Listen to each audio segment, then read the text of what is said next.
bring on the most influential person in hockey.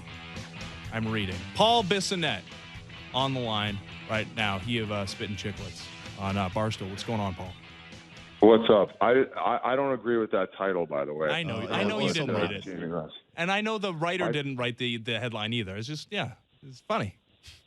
Writers don't write the headlines? Are you being serious? Yeah, no. There's no way he wrote that. Like, he might have had some impact on it, but there's a guy that writes the headlines. Yeah, I don't really know how the whole journalism world works, guys. I think you're well aware of that by the way I butcher my words, and if you ever see me spell on Twitter, I'm sure you know the same thing. I mean, it's still pretty cool though. You look at that headline. Yeah, it's pretty awesome. You know what? It's been a fun ride, guys, and I just jumped into the media world after playing, and I mean, if you read the article, I'm just kind of a space cadet. I just like doing my things. I want to grow the game. I want to try different things. Some things, as you guys know, sometimes you land on your face. You get up, you kick off the dirt, and then you keep going. Yeah, no, you're a busy guy is what I took away from that article. It's incredible, the stuff that goes into your day, and that you might be eventually looking for an executive assistant. How's the search going? Is that something are you going to throw out the net here, casting your next executive assistant? No, did I say that, or no? It was your manager. Yeah, your manager said that. Yeah, no, yeah, he made a comment. My manager, Jeff Jacobson, he's been awesome. Like I don't have a lot of brain capacity up there. I'm kind of, as the article says, I'm kind of all over the place, but he's been very instrumental in helping me out and organizing all this stuff. And there's still a lot of stuff I want to accomplish. And fortunately, too, things keep popping up. Ty Domi came on the podcast and talked about the women's hockey situation. Now, I was so busy in trying to grow and do things in what I thought I was doing. And then when he came on and talked about that, I thought he was right. I thought these girls do deserve a push and our support and in order to support their dreams for the next wave of girls coming up. And remember here, too, is that just means more fans who are going to be probably dialed into the National Hockey League as well if you grow it. So hopefully they can get it to a place where they're able to make a league where it's sustainable financially, and these women are able to get paid what they deserve for being world-class athletes. It looks like it's taking pretty positive steps in that direction. Like the NHL seems like at some point there's going to be involvement. It's just I think it's still tricky because, the NWHL is paying their players. They are giving them this 50-50 split. Some women are still playing. And I think it's still tough for the league to step in while that one is in existence. It's just the problem is that there's, I think 200 female athletes who are sitting out because they don't want to be a part of that league. It's sticky, man. Like there's so much that people who are online complaining about don't know. And same with everything else really that's being complained about with the league standpoint right now. Mm-hmm. And anyone who's ran a business, I'm sure you guys see the behind the scenes with you for what you guys work for. Is things take time and people need to work in order to change it. Like results just don't happen overnight, right? It's a good thing that there is change being created, but it will take years and years in order to get it where it should be. And regarding the concussion issue, the player safety issue, whether it's the women's hockey. So I think everyone needs to take a deep breath here and just understand that this thing is headed in the right direction and people are working and doing good in order to create change. We definitely get to see the business stuff behind the scenes. They're like, "Hey guys, jump in the boardroom quick." Just want to spin some ideas off you. And we're like, "No worries." Like, of course. Would you say it's crazy to for people who comment a lot who don't know all the variables that going down into what is eventually coming out? It's like that. That's why it's hard because these people come on with their opinions where it's like you've never been in here. You don't understand both sides of it. So I think empathy is the word that we all need. So I was talking about this actually with a friend the other day. My favorite personally is that we work for Rogers, and I'll have people who just meet me and they're like, "Oh, I hate Rogers. It's so expensive." I'm like, "I do a radio show there, so cool." I actually don't set the prices, sir. I'm sorry. That's out of my pay grade. Yeah, this is going to shock you, but I didn't set the price of the iPhone. I just talked about the Leafs power play. It was really not a thing that I do. Oh, Hey, and then that'll trigger them even more. Oh yeah, they're like, oh, exactly. You're not helping. Exactly though. They're like, oh, you would say that. I'm like, yeah, you're right. I Yeah. would say what I do. That's But a I meant directive. about the Leafs. I meant about the Leafs power play. yeah. So, and the second part is, but what I was actually talking about with a friend is, so my actual favorite part about Twitter is how mad people get when they'll start yelling something that is just like completely untrue. And they won't care that they'll attach their name or whoever they are to this opinion and just get mad at someone for stating their opinion about something that's way more educated than their own. And it's fascinating to me. Like, it's just fascinating. It's gotten pretty wild on there. But like, imagine just in, I don't want to say in real life, but like an actual situation where, say you had to go to, again, a business, right? And this guy is giving you a look behind the curtain of what he thinks is the right strategy for his business. And you just were like, yeah, it's not how I would do it though. Yeah. And you're like, he's like, oh, well, have you run a business? It. Yeah, no, but he's like, have you ever run one? And you're like, no, but like, I think you're an idiot. Yeah. You're like, okay, seems aggressive. I wouldn't trust some of these people as my executive assistant, let alone running a company. You know what though? Executive assistant means you have lots of assistants and you have like the one king top of the dog. assistants. Yeah, exactly. That's yeah, boys. I'm not there yet. I'm just gonna be a space cadet on my phone and walk up and down the aisle during meals and stuff. Oh, that's great. Executive assistant. Hey, listen. You guys want to talk Coyotes or something, or not what? Coyotes. Can we talk about the Leafs? I mean, unless you want to talk about how they probably shouldn't have traded for Taylor Hall. Like, that might have been a bit of an aggressive move for that team. Well, here's where I would disagree with you. Right? So we have two very good goalies. Monty Ronta, Darcy Kemper's coming back soon. We have a very competent back end. I think we have a very well balanced lineup, and you're probably saying it in terms of like maybe the Miller trade from Tampa to Vancouver, where maybe you thought the organization wasn't there yet, and I guess I could agree with that. Maybe it's hard giving up some good assets in order to get a guy who's on the last year of his deal who may in fact leave for free agency. Yeah, I can't hardcore disagree with you, but what I will say is he's been awesome since he's came over here. He looks extremely motivated. He's really set the pace of how hard this team works.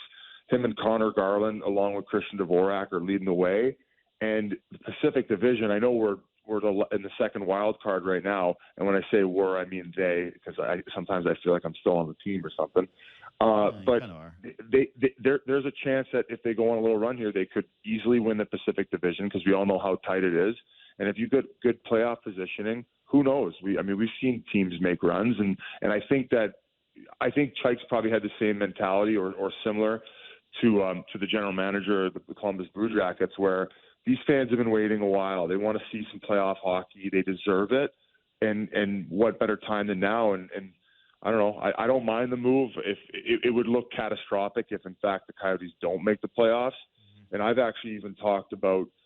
What happens if you lose 3 or 4 and you are out of a playoff spot come the deadline? Do you now flip Taylor Hall for more assets than you gave away to get him? Mm-hmm.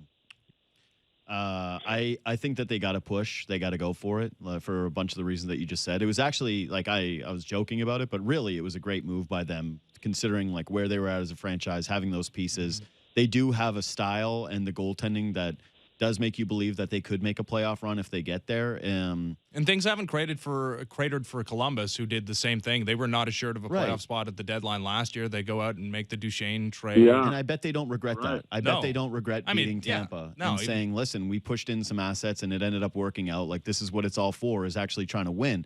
The thing is, though, is with Taylor Hall, he's a big name, so it reaches national media status where people start asking the same question you did, which is, hey, could they end up actually flipping him if they start to crater? Toronto makes a trade for a backup goalie in Jack Campbell, and they get Kyle Clifford, who's good throw-in the deal and actually has been a good contributor so far. And he wins a couple of games, and there's already talk in this market about a goaltending controversy despite Freddie Anderson coming off back-to-back seasons where he finished top 10 in Vezina voting. Is that just part of the business, or is that kind of a real example of why Toronto might not be the easiest place to play? Oh, buddy, the second thing, they can't get out of their own way. That it's just constant chaos, and we talk about mental health. The amount of pressure that these kids deal with is out of this world. It's like they can go for dinner, and then there's going to end up being a story in the newspaper about it. People need to back off. I mean, I love passionate hockey fans, but there's definitely a level to like how reactive it is.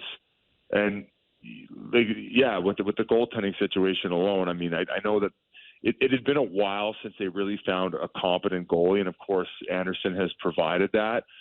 Maybe people haven't been over the moon about his playoff performance, and he hasn't escalated his game in times of need like that. But yeah, it's just bonkers, and it would be very difficult. I know for me personally, like I wouldn't be able to deal with that. I'd have a nervous breakdown. So yeah. I commend all those top end guys there who are able to deal with that type of stuff. And yeah, I guess that's what I'll say about that. Do you think that plays into what is perceived as an underachievement? And I would say that, at least during the regular season. I thought of them like along the lines of the Bostons and the Tampas of the Eastern Conference. They haven't been there standings wise. Do you think that what you're talking about, the bubble, the pressure, all that has something to do with that? Well, I think it has something to do with it. I don't want people to get my message lost in the fact that I'm not saying these guys should be accountable for their play. I don't think they should be dealing with hate online for it. But they are, that core group is still fairly young. And of course the injury to Morgan Rielly has not helped things. I would argue that a coaching change earlier on probably would have helped. But I mean, there they are. I would say that's a pretty catastrophic season if they were to not make the playoffs, given the moves they've made in the off season, and of course, given those guys those contracts. But hey, I mean, you still got them for some time here, and I would imagine at one point Toronto is able to get at least over the hump of getting out of the first round. So Ben and I yesterday were both watching that Avalanche Lightning game, and we're just kind of coming away with the same thing, which is, man, the Leafs, there's all this contender talk coming into the year, and rightfully so. Everybody got paid, and they were supposed to be able to find depth down the lineup. And I know their blue lines aren't the same with those teams. That was always supposed to be kind of a bit of a differentiator. But, yeah, you watch those two play each other, and it feels like not only do they have the top-end talent that the Leafs have, but they have more balance throughout the roster. They have lines that have identities. Yeah. And they don't look like the Leafs are on the same playing field as those guys. Like, yes, could they beat them in a 7-game series? Sure, because anything can happen in the playoffs. No one would have guessed that the Lightning were going to lose to Columbus like we said last year. But when you look at those teams, like, what do you think is the biggest difference, the thing that the Leafs are missing that kind of keeps them still a pretty big step behind the Lightning and the Bruins and those top-tier teams? Yeah, I mean, well, as far as the Lightning, I think, what did they go to the conference finals not too long ago? Yeah. Like, mind you, that's a nice little run, but they haven't got over the hump either. As far as the Bruins, who won it, and what did they win it in 2011? Yeah. And then of course, they go to the Stanley Cup Finals last year. Just that winning pedigree in the locker room of maybe the type of commitment it takes. I don't know. I mean, I don't really want to bring down Toronto. They just don't have that experience yet, and some of the moves they have made now that they have their core in place haven't panned out. I mean, like I haven't watched any Leafs games that closely, other than when they're playing the Arizona Coyotes, excuse me. But like the CC trade didn't really pan out. I know fans were very displeased with his play. Is that the case? Was he that bad? Yeah, it wasn't great. It's the case of they put him way too high in the lineup. They tried to make him play with Morgan Rielly. And the way that it works now is that you can be a fine third defenseman, and which I think he is. It's just that he makes $4.5 million and the team's capped out, and we play in Toronto, and they play in Toronto. So it's like you become the public enemy number one for every mistake. Yeah. Yeah, and then I guess the overpayment of guys would be one of the critiques as well. And listen, it's hard to say no to money when you know your value and the way the league works now, because it's transition and it's happened fairly quickly because guys can't play as long because the game's gotten so fast that these younger kids are coming out of entry-level deals getting mega bucks without having even proven anything yet. So listen, I don't care that those guys got their money. I can understand where they would deal with a little bit of criticisms of the fact that all these other proven winners who have actually gotten the job done in playoffs have taken far less and even said it publicly. I'm in this to win hockey games, and I'm okay taking a pay cut. I guess it would be hard as a Leafs fan who's been paying for ticket prices and watching this team for 20, 30 years, and having them not watch them win anything. that's where maybe the frustration lies, where they're maybe, I don't want to say jealous, but they're envious of the fact that other organizations have those types of guys who are willing to not only win them things, but also take team-friendly deals in order to maybe try to keep winning them. I actually think there's a lot of anxiety in the fan base right now, and that this is boiling up because, yeah, Toronto thought they had this big advantage for a little while. Like, all the fans thought, oh my God, they got this pocket of talent that's just completely unparalleled, right, Ben? Like, we were talking about it. They had these three guys. You got to pay them now. Yeah, but then they're living up to the counting stats. They're all living up to their contracts. But like I said, when we're watching that Lightning game yesterday, and we're texting each other, the Lightning still trot out a line of Point, Stamkos, and Kucherov, and all those guys are making way less. Like, Point's making half the amount of money as Marner is this season. And you look at that and you're like, well, how can you be competitive with that group when there's that big of a difference? Well, that's the thing. It's like it's not necessarily how much they're getting paid. It's the fact there's no money left to give to anyone else. Right. So I mean, that's got to, if you want to win hockey games as a core group of guys, there has to be some sacrifice financially, I believe. You guys can look at the stats. I was talking with some of them recently, and I didn't fact check it, but they basically said that guys who make north of 10 million, like any one player getting paid that much, has not won in a long time. Like, most of these teams that are winning over the past little stretch, they're on like fair deals. Like, you look at the Chicago teams, I don't think they won a cup after those guys were making 10 million. Nope. Right? They were all making it. They all won before that. So Ovechkin might be the only example on a team who's won a cup recently that was making that much money. But even for what he provides for this period of time, what is it? What is he getting paid? 10 million? What's his average salary? I don't know what it is off the top of the head, but I would guess that for a guy who's putting up 50 goals every year, it's still pretty good because he's making less than all the other guys who are putting up the same amount of goals. So, long story short, in order to win in today's NHL, dealing with injuries and the battle it takes to go through 4 rounds, you need depth. You can't just be carried all season long by Connor McDavid and Draisaitl and then and not have any more money to spend on other guys and expect them to keep dragging them through 4 rounds. Now, mind you, if McDavid and Draisaitl did do that, I wouldn't be shocked, but I wouldn't put my money on it. Mm-hmm. I mentioned those guys are living up to the money. Austin Matthews, I mean, he's got a shot at 60 goals this year. He's actually on pace for it. It's ridiculous. And this has nothing to do with those guys other than the fact that if fans want to that pressure would lie more on the general manager because the checks do have to get signed, right? Mm-hmm. Or the contracts do, and maybe that I was a little critical of him as far as I think he got bullied around a little bit in contract negotiations. Now, mind you, I was at the time with what Nylander had done. I was like, the fact that there was a holdout and drama about it, I'm like, hey, I think this maybe a bridge deal here because like I'd like to see a little bit more.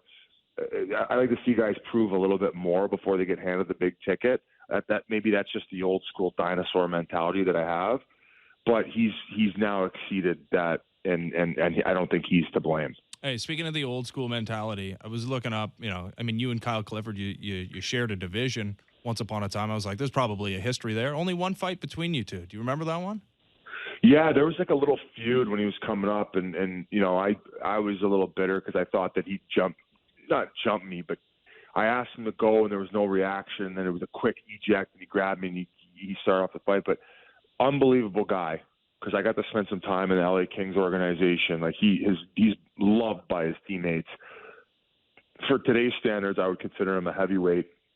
Always willing to stick up for teammates, and analytically, he's not bad. He knows his role. He's very responsible, and in his own end.